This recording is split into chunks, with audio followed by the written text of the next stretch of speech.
오늘은 면접관의 질문에서 숨겨도 티나는 합격 시그널 같이 한번 정리해 볼게요. 면접 끝나고 집 가는 길에 검색하셨나요? 면접은 끝났고 합격을 기다리는 이 순간에 뭘 해야 할까 고민하다가 아마도 유튜브 검색을 하지 않으셨을까 싶습니다. 면접 분위기도 괜찮았고 그리고 이 정도면은 면접 시간도 괜찮았던 것 같은데 합격 아닌가? 이런 생각이 들지만 이게 진짜 합격 시그널인가 고민이 되시죠? 면접관 자리에 3,000번 이상 앉아본 사람으로서 면접관은 표정으로 뽑지는 않습니다. 숨겨요. 하지만 숨길 수 없는 게 있죠. 바로 질문입니다. 면접 합격 신호, 어디서 나타난다고 했죠? 질문에서 나타난다고 했죠? 일단은 면접관 자체가 지원자를 세 그룹으로 나누게 돼요. 첫 번째 그룹은 어떤 그룹이죠? 자기소개랑 한두 개 질문 정도 했는데 마음속에서 이 후보자 정도면은 합격을 줘도 되겠구만 이라고 이미 마음속에 생각이 듭니다. 다른 반대의 그룹은 자기소개도 좀 별로였는데 한두 문제 얘기를 하고 이 친구는 안 되겠는데 아무래도 불합격 존인데 이거 한두 문제 더 물어가지고 좀 이게 맞는지는 확인을 해봐야 되겠구만 이렇게 해서 불합격 그룹이 생깁니다. 그래서 합격 그룹, 불합격 그룹 그리고 나머지 일반적인 그룹이 있습니다. 퍼센테이지로 보게 되면은 합격 그룹 같은 경우에는 5에서 10%, 불합격 경우도 5에서 10% 정도 됩니다. 때문에 일반 그룹이 어떻죠? 80에서 90%를 차지합니다. 그래서 일반적인 그룹이 가장 많기 때문에 내가 합격일까 아닐까를 고민하는 그룹은 사실은 여기에 속한다고 볼 수 있습니다.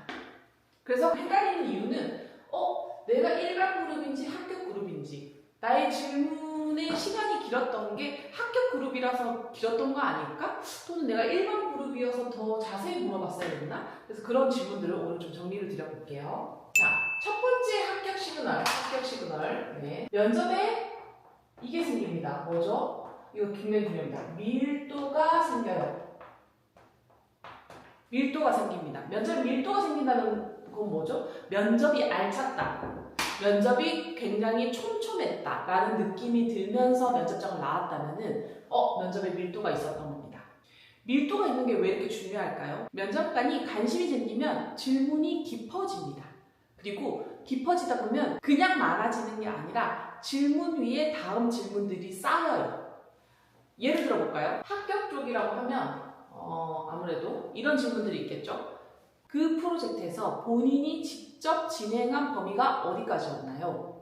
그 경험을 우리 회사 포지션에서는 어떻게 적용할 수 있을까요? 입사하시면 어떤 역할을 가장 먼저 하고 싶으신가요?가 합격에 가까운 질문입니다. 질문들이 있을 수 있죠?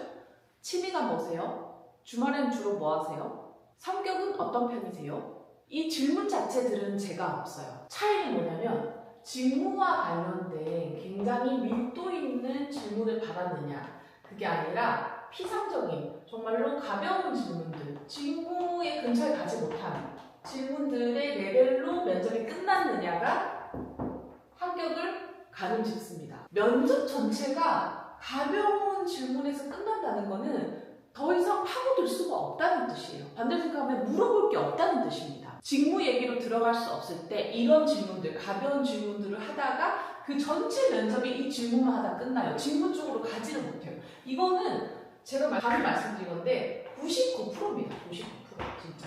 직무 얘기를 안 하고 끝났다? 떨어집니다. 당연히. 직무 얘기를 해야지 합격이 되는 거예요. 두 번째 시그널 2 꼬리 질문입니다. 꼬리 질문이 앞으로 가야 합니다. 무슨 뜻이죠? 꼬리 질문은 두 가지 종류가 있습니다. 앞으로 확장을 하느냐 아니면 제자리 걸음을 하고 있느냐 요거거든요. 예를 들어볼게요. 꼬리 질문이 그 경험을 비슷한 상황에 다시 적용한다면 어떻게 하실 건가요? 내지는 그 경험이 우리 조직에 땡땡땡과 연결이 될까요? 이거는 이 사람을 더 보고 싶은 거예요. 이 사람을 더 보고 싶어서 앞으로 확장하는 느낌으로 계속 질문을 주는 겁니다. 근데 반대의 경우 제자리 걸음을 하는 질문들은 어떤 게 있죠? 예시 들어볼까요? 그래서 정확히 본인이 한 역할이 뭐였다는 거죠? 내지는 그 성과는 팀 성과인가요? 본인의 성과인가요? 한 문장으로 다시 정리해 주실 수 있을까요? 이거 무슨 뜻이죠? 이해를 못 하겠다는 거예요. 면접관이 지금 답변을 들었는데 납득도 안 됐고 이해도 안 된다는 뜻입니다. 다시 얘기해 주세요 라는 뜻이거든요. 같은 포인트를 말만 바꿔서 두세 번이나 계속하고 있는 꼬리 질문들은 사실 굉장히 마이너스인 거예요. 이거는 안 좋은 신호인 거예요. 왜냐하면 평가표에 적을 내용이 없다는 거예요.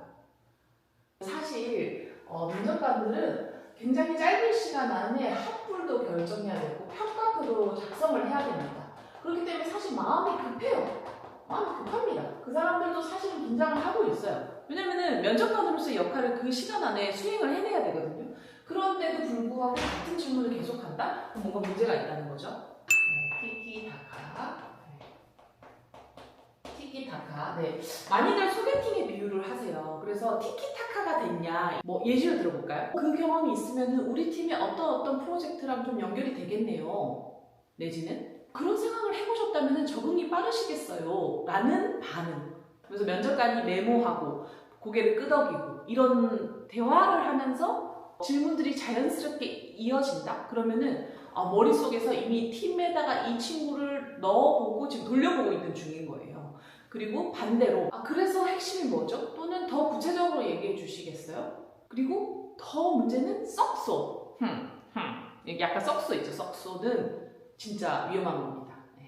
신호 중에 제일 위험한 신호. 왜냐면 썩소를 짓는 경우가 많지가 않아요. 면접관들도 포커페이스를 유지하려고 하기 때문에. 근데 썩소를 지었다는 거는 죄송하지만 답변이 너무 과장됐거나 설득이 1도 안 된다. 면접관은 경험이 많은 사람이 거기 앉아있는 겁니다.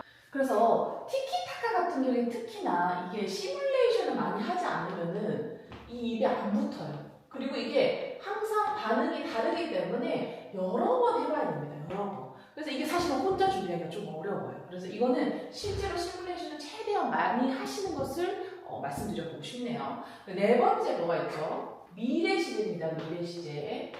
미래 시제를 썼느냐? 가장 많이 얘기하는 게 뭐가 있죠? 근무 언제부터 가능하세요? 출근 언제부터 가능하세요? 이게 약간 확정적인 질문이다라고 말을 많이 하죠. 근데 이거는 미래 시제는 사실은 시그널은 맞아요. 네, 제 생각에도 이건 맞습니다. 출근 언제 가능하세요? 지금 다른 전형도 진행 중이신가요? 내지는 첫 3개월에 가장 먼저 하고 싶은 일이 어떤 건가요? 이런 질문들은 미래 시제예요. 미래에 이미 가 있는 거예요. 근데 이제 이런 분들이 있죠. 근데요, 저는 그 출근 언제 할 거냐는 질문 받았는데 떨어졌는데요. 왜 그럴까요? 그 진지하게 고민하는 후보군까지 들어갔는데 여기서 떨어진 거라고 저는 생각합니다. 왜냐면 이 질문조차 못 받았다는 건 솔직히 진지한 후보군에 못 들어갔을 확률이 높아요. 왜냐면 미래 시제가 안 나왔다는 거는 네, 여기서 마무리를 하겠습니다. 수고하셨습니다. 이렇게 되면은 진지한 후보군에 실제로 들어갔을까? 이게 약간 캡션이거든요. 자, 마지막 5번째 예외를 좀 정리를 해볼까요? 예외를 정리를 해보겠습니다. 예외 케이스. 항상 예외가 존재하죠. 왜 그럴까요? 면접관도 매번 바뀌고 면접 질문도 매번 바뀌고 면접 대상도 바뀌기 때문에 그래서 이런 경우가 있을 겁니다. 가끔 자기소개하고 한두 개 질문을 했는데 그 다음에 서로 면접관끼리 싹 눈치를 보면서 뭐 질문 더 없으시죠? 저는 없는데 뭐 하실 분? 뭐 이런 느낌이 들면은 요건 아까 말씀드린 요거에 해당하는 거예요. 요거 내가 여기에 들어갔냐 여기에 들어갔냐를 구분할 수 있는 부분이 있어요. 뭐죠? 대화가 이어지는가 이거를 기준으로 하시면 되거든요. 무슨 말이냐면 합격이었다면은 질문은 줄어들었지만 대화는 이어진다. 좋은 신호. 뭐 회사 팀 얘기를 해준다거나 아니면 다른 질문이 있는지 물어본다거나 이렇게 해서 계속 대화가 연결되는 느낌이 난다. 그럼 이거 좋은 신호예요. 근데 반대로 질문이 줄었고 뭐 하실 분 없으세요? 이렇게 했는데 대화가 끊긴 느낌이다.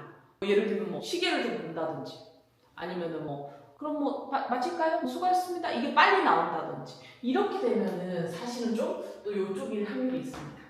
명까몰이라고 하잖아요. 그래서 면접은 까보기 전에 모른다. 맞습니다. 근데 그게 모른다고 손을 놓을 이유가 되진 않아요. 언제나 성장이 일어나는 순간은 사실은 면접을 보고 있는 당시도 맞지만 끝나고 나서 내가 그것을 다시 곱씹어보는 과정에서 많이 일어나거든요. 합격 시그널이 있었는지, 반대로 불합격 시그널이 있었는지, 그리고 거기서 내가 개선할 게 있었는지, 인생에서는 많은 면접들이 있을 겁니다. 내가 원하는 것에 도전한다는 의미이기도 하고요. 여러분의 앞으로의 면접을 대비함에 있어서 혼자도 얘기해보시고 상대방을 두고도 얘기해보시고 그룹으로도 많이 얘기해보시고 시뮬레이션을 많이 해보시는 게 정말로 도움이 됩니다. 왜냐면 한 번 쌓인 스킬들은 내 안에 쌓이는 것이거든요. 그리고 그거는 본인의 무기가 될 겁니다. 여러분의 합격률을 높이는 면접 영상 다음에 또 뵙겠습니다.